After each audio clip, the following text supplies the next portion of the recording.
اعوذ باللہ من الشیطان الرجیم بسم اللہ الرحمن الرحیم اقرأ بسم ربک الذی خلق خلق الانسان من علق اقرأ وربک الاکرم الذی علم بالقلم علم الانسان ما لم يعلم۔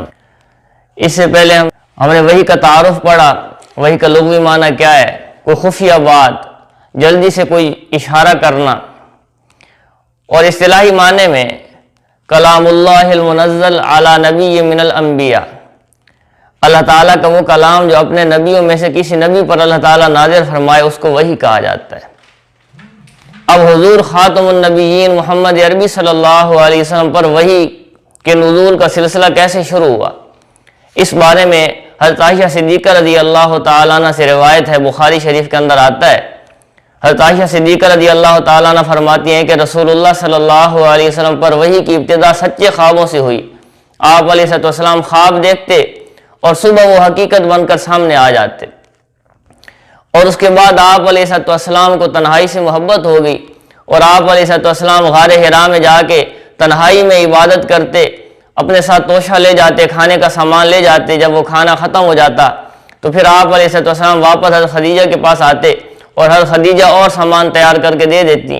تو اس طرح آپ علیہ السلام کئی دن تک غار حرا کے اندر اللہ کی عبادت میں مشغول رہتے۔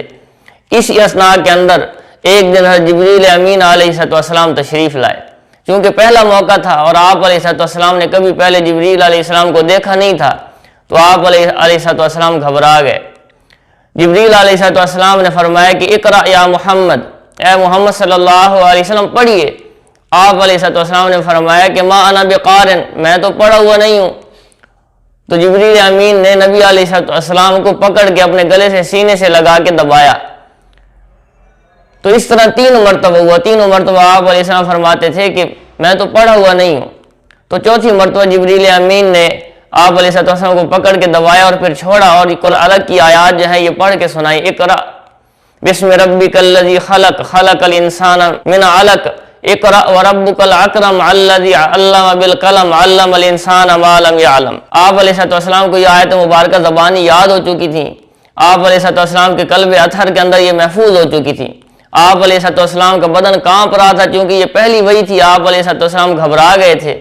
تو آپ علیہ السلام گھر واپس تشریف لائے اور حضرت خدیجہ سے کہا کہ زملونی زملونی، کہ خدیجہ میرے اوپر چادر اوڑھ دو، مجھے کمبل کے اندر چھپا دو۔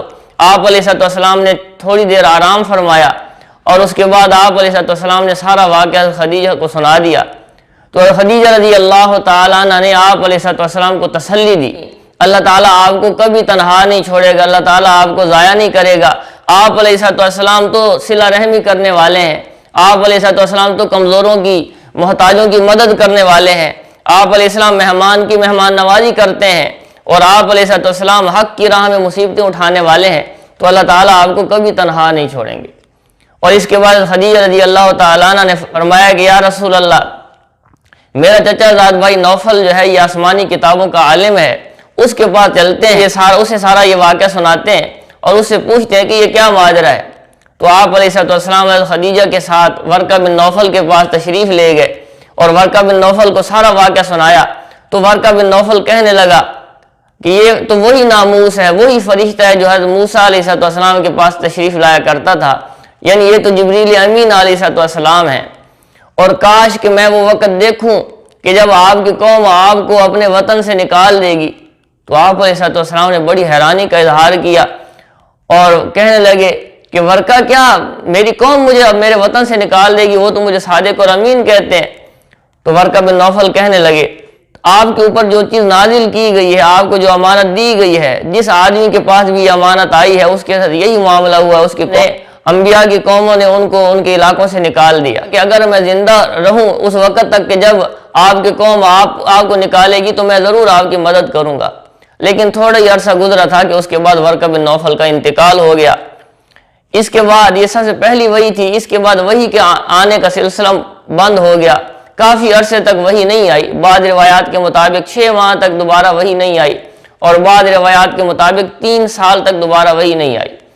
اور 3 سال کے بعد جو ہے وہ سورۃ المدثر کی آیات نازل ہوئیں۔ تو یہ جو وحی رک جانے کا زمانہ ہے اس کو فترۃ الوحی کہا جاتا ہے، وحی کے سلسلے کا بند ہو جانا۔ آپ علیہ السلام پریشان رہتے تھے، انتظار میں رہتے تھے کہ ایک دفعہ تو فرشتہ آیا، دوبارہ نہیں آیا۔ تو اللہ تعالیٰ حکیم ہے، اللہ تعالیٰ کی اس میں حکمت تھی تاکہ آپ علیہ السلام قرآن کے بوجھ کو برداشت کر سکیں۔ قرآن اللہ کی وحی ہے، اللہ کا کلام ہے، اس کے اندر جو ہے بہت بوجھ ہے، وزن ہے۔ تو آپ علیہ السلام کے اندر یہ استعداد پیدا کی جا رہی تھی۔ تو اللہ تعالیٰ نے فترۃ الوحی کے بعد، وحی کے رک جانے کے کافی عرصے کے بعد پھر سورۃ المدثر کی ابتدائی آیات نبی علیہ السلام پر نازل فرمائیں۔ تو قرآن کریم اللہ کا کلام ہے، اللہ تعالیٰ نے اس کی خصوصی حفاظت کا انتظام کیا ہے۔ تو سب سے پہلے قرآن کا نزول جو ہے وہ ازل سے لوح محفوظ میں ہو چکا تھا۔ اللہ تعالیٰ قرآن میں فرما رہے ہیں کہ بل ہوا قرآن مجید فی لوح محفوظ، بلکہ وہ قرآن مجید ہے، بزرگی والا کلام ہے جو لوح محفوظ کے اندر ہے، لوح محفوظ میں وہ لکھا ہوا ہے۔ اس کے بعد قرآن کریم کا جو نزول ہے وہ 2 مرتبہ ہوا۔ ایک مرتبہ آسمان دنیا پر ہوا جس کو سورۃ القدر کے اندر بیان کیا گیا ہے، انا انزلناہ فی لیلۃ القدر، کہ ہم نے اس قرآن کو لیلۃ القدر کی رات کے اندر نازل کیا۔ تو اس سے مراد وہ یک بارگی اکٹھا پورے قرآن کو نازل کر دینا ہے۔ اللہ تعالیٰ نے پورے قرآن کو آسمان دنیا پر اکٹھا لیلۃ القدر کی رات میں نازل فرمایا۔ اس کے بعد قرآن کریم کا دوسرا نزول جو ہے وہ رسول اللہ صلی اللہ علیہ وسلم کے قلب اطہر پر ہوا۔ آپ علیہ السلام پر قرآن تھوڑا تھوڑا کر کے نازل کیا گیا، اور اس میں اللہ تعالیٰ کی بہت سی حکمتیں تھیں۔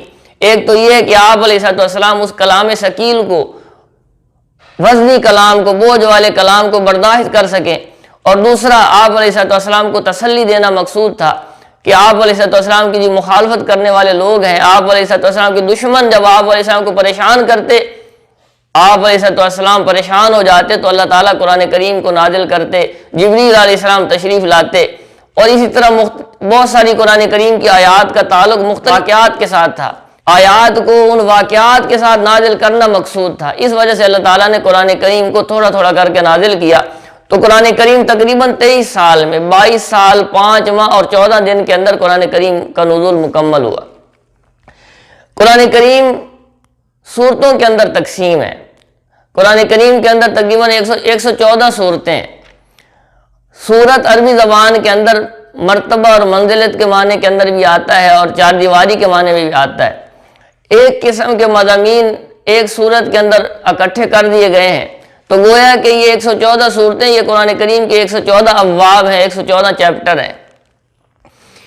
اس کے بعد قرآن کریم کے ہر سورت کے اندر مختلف آیات ہیں۔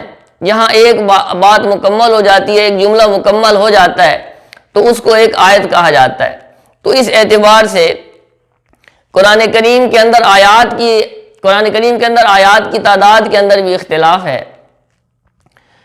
مشہور روایت کے مطابق تو قرآن کریم کی آیات کی تعداد 6666 ہے۔ تو 2 قسم کے نسخے مشہور تھے، ایک قسم کا نسخے کو قرآن کریم کا نسخہ کوفی کہا جاتا ہے، اور ایک کو نسخہ مدنی کہا جاتا ہے۔ تو مدنی نسخے کے اعتبار سے تو 6666 ہیں، لیکن کوفی نسخہ جو علی رضی اللہ تعالیٰ عنہ کی طرف منسوب ہے اس کے اعتبار سے 6236 آیات ہیں۔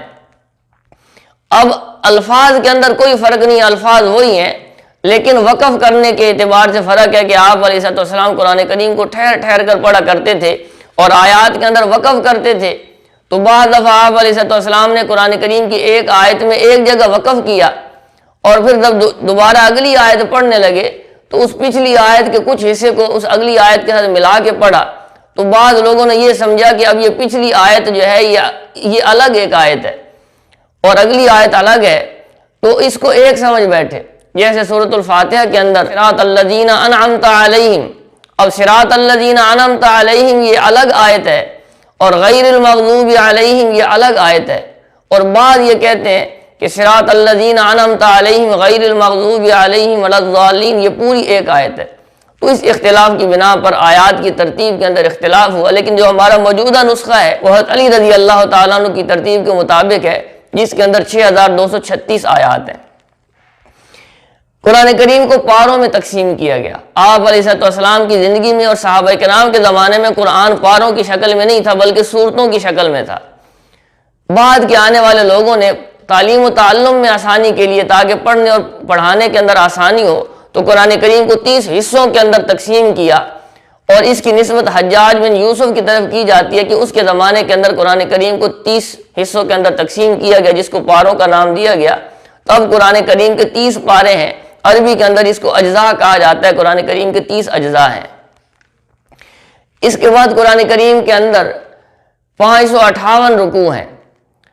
یہ بھی بعد کے آنے والے لوگوں نے پڑھنے میں آسانی کے لیے عثمان رضی اللہ تعالیٰ عنہ کی طرف منسوب کیا جاتا ہے کہ عثمان رضی اللہ تعالیٰ عنہ کے زمانے میں قرآن کو رمضان کے اندر جب تراویح میں پڑھا جاتا تھا تو عثمان رضی اللہ عنہ نے حکم دیا کہ 27 راتوں کے اندر قرآن کو ختم کیا جائے، آہستہ آہستہ قرآن پڑھا جائے تاکہ لوگ توجہ سے سن بھی سکیں، اس کو سمجھ بھی سکیں۔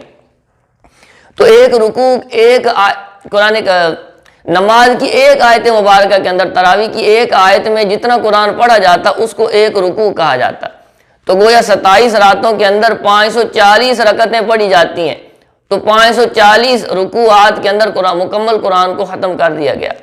اور بعد میں آنے والے لوگوں نے، بعد کے علماء نے کچھ اس کے اندر اور تبدیلیاں کی، تو اب جو ہے 558 رکوعوں پر مشتمل یہ قرآن کریم کی آیات ہیں۔ اس کے بعد قرآن کریم کے اندر 14 سجدے ہیں، وہ آیات جن کو پڑھ کر اور جن کو سن کر سجدہ کرنا واجب ہو جاتا ہے ان کو آیات سجدہ کہا جاتا ہے۔ تو وہ کل آیات جو ہیں وہ 14 ہیں۔ اس کے بعد قرآن کریم کے اندر منزلیں ہیں۔ صحابہ کرام کا معمول تھا کہ وہ قرآن کریم کی تلاوت کا اہتمام کرتے تھے اور قرآن کریم کو زیادہ پڑھتے تھے۔ تو اکثر صحابہ کرام کا معمول ایک ہفتے کے اندر قرآن کریم مکمل کرنے کا تھا کہ ایک ہفتے کے اندر ایک قرآن ختم کرتے تھے۔ تو ہفتے کے دن سے شروع کرتے اور جمعے کی شام کو قرآن کریم ختم کرتے، تو 7 حصوں کے اندر اس قرآن کو تقسیم کیا گیا، ایک حصے کو ایک منزل کہا جاتا ہے۔ تو قرآن کریم 7 منزلوں پر مشتمل ہے۔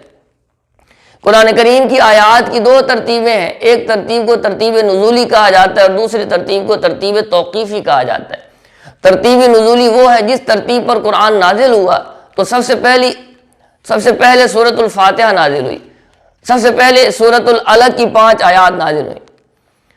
تو سب سے پہلے ترتیب نزولی کے اعتبار سے سب سے پہلے سورۃ العلق کی 5 آیات نازل ہوئی، اس کے بعد جو ہے سورۃ المدثر نازل ہوئی، اور سورۃ المائدہ کی جو آیت ہے الیوم اکملت لکم دینکم واتممت علیکم نعمتی، نزول کے اعتبار سے قرآن کریم کی یہ سب سے آخری آیت ہے۔ اس کے بعد جو دوسری ترتیب ترتیب توقیفی ہے، وہ ترتیب جو رسول اللہ صلی اللہ علیہ وسلم نے اللہ کے حکم سے مقرر کی۔ اللہ تعالیٰ نبی علیہ السلام کو بتا دیتے کہ یہ فلاں آیت کو فلاں صورت میں رکھنا ہے، فلاں صورت کو فلاں صورت سے پہلے اور فلاں صورت کو فلاں صورت کے بعد رکھنا ہے۔ تو نبی کریم صلی اللہ علیہ وسلم صحابہ کرام کو اسی طرح سمجھا دیتے اور صحابہ کرام ان صورتوں کو اسی طرح ترتیب دے دیتے۔ اس ترتیب کو ترتیب توقیفی کہا جاتا ہے۔ آج کا لیکچر ہمارا یہی تھا۔ اس کے اندر کوئی بات آپ لوگوں کو سمجھ میں نہ آئی ہو تو آپ میسیج کے ذریعے پوچھ سکتے ہیں۔